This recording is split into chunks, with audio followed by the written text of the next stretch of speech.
দিলীপ ঘোষের আবার ভোল বদল। দিলীপ ঘোষ চানটা কি?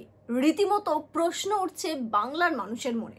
কখনো মমতা বন্দ্যোপাধ্যায়ের সঙ্গে তার ছবি, কখনো আবার নিজের সহকর্মীর বিরুদ্ধে নিশানা, কখনো আবার তৃণমূল কংগ্রেসের কর্মীদের সঙ্গে রীতিমতো রথ উপভোগ করা, আবার কখনো তৃণমূল কংগ্রেসকে নিশানা করা। সব মিলিয়ে তিনি কি চাইছেন, এটা একটা বড়সড় প্রশ্ন চিহ্ন আমাদের প্রত্যেকের মনে। আবারও তৃণমূল কংগ্রেসকে নিয়ে এমন মন্তব্য করলেন তিনি, যাতে করে প্রশ্ন উঠে গেল যে দিলীপ ঘোষ চানটা কি। দেখুন আজকের প্রতিবেদন।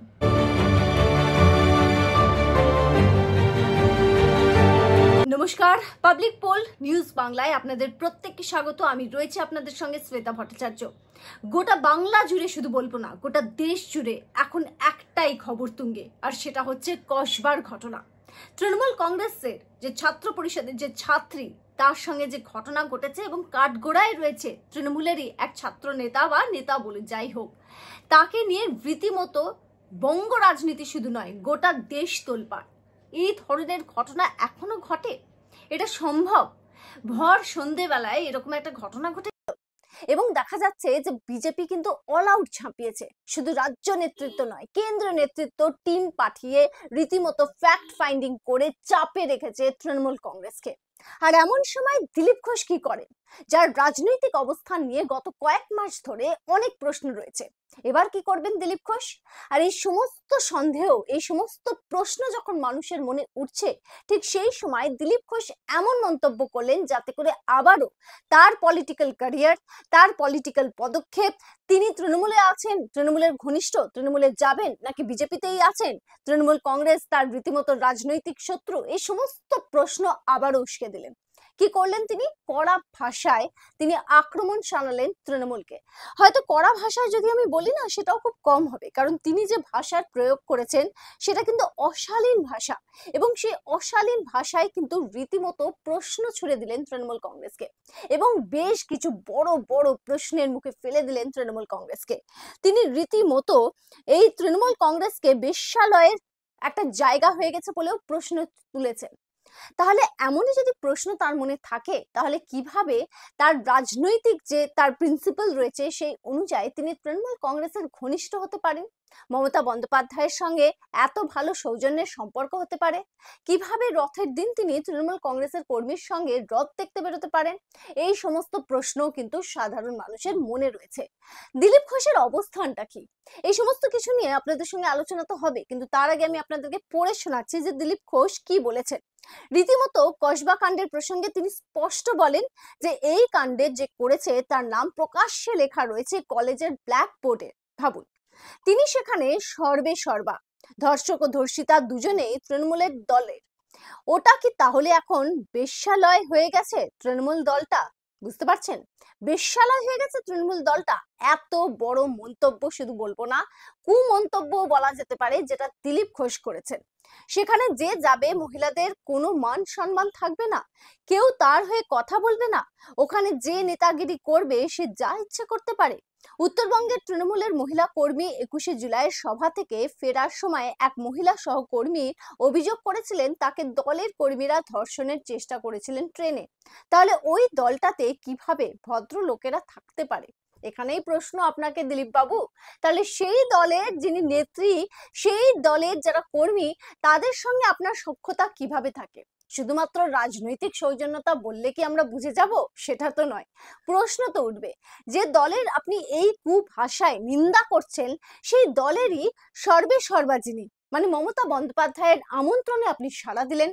যে মমতা বন্দ্যোপাধ্যায় এবং যে তৃণমূল কংগ্রেস রাজনৈতিকভাবে রীতিমতো আপনাদের প্রতিপক্ষ, শুধু সেখানেই থেমে থাকছি না, আরজি করের ঘটনা বলুন কিংবা কসবার ঘটনা, এই সব কিছু নিয়ে আপনার দল মানে বিজেপি, যেখানকার আপনি একেবারে বলেন যে আপনি মন থেকে বিজেপির কর্মী, সেই বিজেপিরা রীতিমতো ঝাঁপিয়েছে তৃণমূল কংগ্রেসের বিরুদ্ধে, কসবা কাণ্ডে ঝাঁপিয়েছে। আর সেখানে কি না আপনাকে দেখা গিয়েছিল সেই মমতা বন্দ্যোপাধ্যায়ের সঙ্গে এক ফ্রেমে ছবি, এমনকি রথের দিনও আপনাকে দেখা গেল তৃণমূল কংগ্রেসের একজন কর্মীর সঙ্গে ঘুরে বেড়াতে। আর তারপরে তিনি আপনি আবার বলছেন যে এই দলটা বেশ্যালয়ের জায়গা হয়ে গেছে? প্রশ্ন আপনি তুলছেন। আপনি বলছেন নিজের মুখে যে এই দলে মহিলার সঙ্গে আরো একটা ঘটনা ঘটেছে, যেটা আপনাদের এক্ষুনি বললাম উত্তরবঙ্গের ঘটনা, সেটা আপনি উল্লেখ করছেন। তাহলে এই দলের সঙ্গে আপনার সখ্যতা কিভাবে? এখানেই প্রশ্ন আমাদের প্রত্যেকের। অনেকে কি বলছেন জানেন? যে দিলীপ ঘোষ বুঝে উঠতে পারছেন না যে তিনি কি করবেন। রাজনৈতিক ভবিষ্যৎ যে তার অন্ধকার, সেটা কিন্তু তিনি এখন বুঝতে পারছেন। কারণ দিলীপ ঘোষকে রীতিমতো বিসর্জন দিয়ে অল আউট ঝাঁপিয়ে পড়েছে শুভেন্দু অধিকারী, অন্যদিকে সুকান্ত মজুমদার, এবং কেন্দ্রীয় নেতৃত্বও যে তাকে খুব একটা পাত্তা দিচ্ছে না, সেটা তিনি নিজে কিন্তু বুঝতে পেরেছেন। আরএসএস বলেছিল যে তার এই বিষয়টা নিয়ে আলোচনা হবে, তবে এখনো কি হয়েছে? যদি হয়ে থাকে বা দিলীপ ঘোষকে নিয়ে কড়া মনোভাব থেকে থাকে যে না, দিলীপ ঘোষের সঙ্গে অন্যায় হয়েছে, তাহলে আরএসএস কেন এখনো পর্যন্ত বিজেপির সঙ্গে কথা বলেনি? তাকে তো নাকি আশ্বস্ত করা হয়েছিল বলে আমরা খবর পেয়েছিলাম।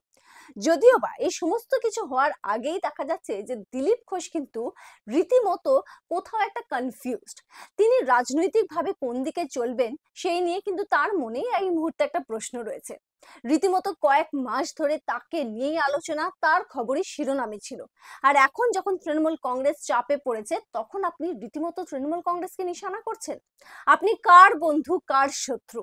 আপনি বলবেন যে আপনি কারোরই শত্রু নন, এটা রাজনৈতিক ময়দান, কিন্তু নীতি বলে তো একটা কথা আছে। আপনার যখন ইচ্ছে হবে আপনি মুখ তুলে তাদের সঙ্গে বন্ধুত্ব করতে যাবেন, আপনার যখন মনে হবে আপনি শত্রুতা করে বেশ্যালয়ের আখ্যা দিয়ে দেবেন একটি দলকে। সেই তৃণমূল দলই কি এটা সহ্য করবে? এটাও তো একটা বড়সড় প্রশ্ন।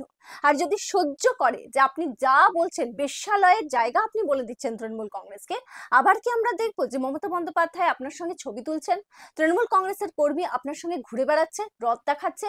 যদি সেটা আমরা দেখতে পাই, সেখানে কিন্তু আবার একটা প্রশ্ন উঠবে, যেটা কি হচ্ছে?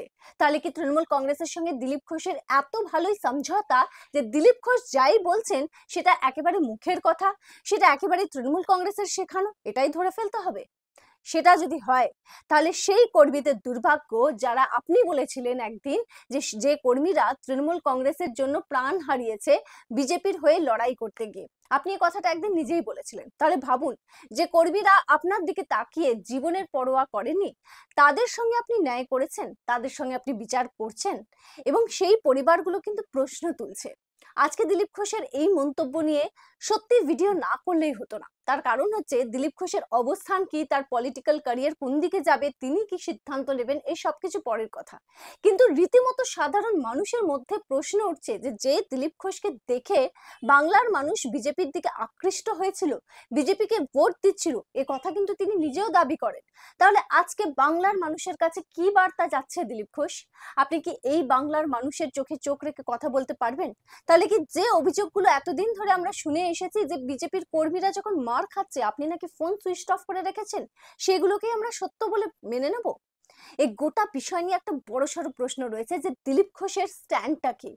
আবারও তৃণমূল কংগ্রেসকে নিশানা করলেন কি বিজেপির কাছে বাড়তি নম্বর পেতে? কিন্তু তাতে কি সত্যি বরফ গলবে? সত্যি কি বিজেপিতে আবারও আপনি আপনার জায়গা ফিরে পাবেন? আর শেষ প্রশ্ন অবশ্যই, সেটা হচ্ছে, যদি রাজ্য সভাপতি থাকতেন পদে বহাল দিলীপ ঘোষ, তাহলে এই সমস্ত ঘটনা ঘটাতে পারতেন? আপনাদের কি মতামত অবশ্যই কমেন্ট সেকশনে কমেন্ট করে জানাবেন। দেখতে থাকবেন পাবলিক পোল। আবার একটা নতুন ভিডিও নিয়ে খুব তাড়াতাড়ি ফিরছি আপনাদের সঙ্গে। ভালো থাকবেন।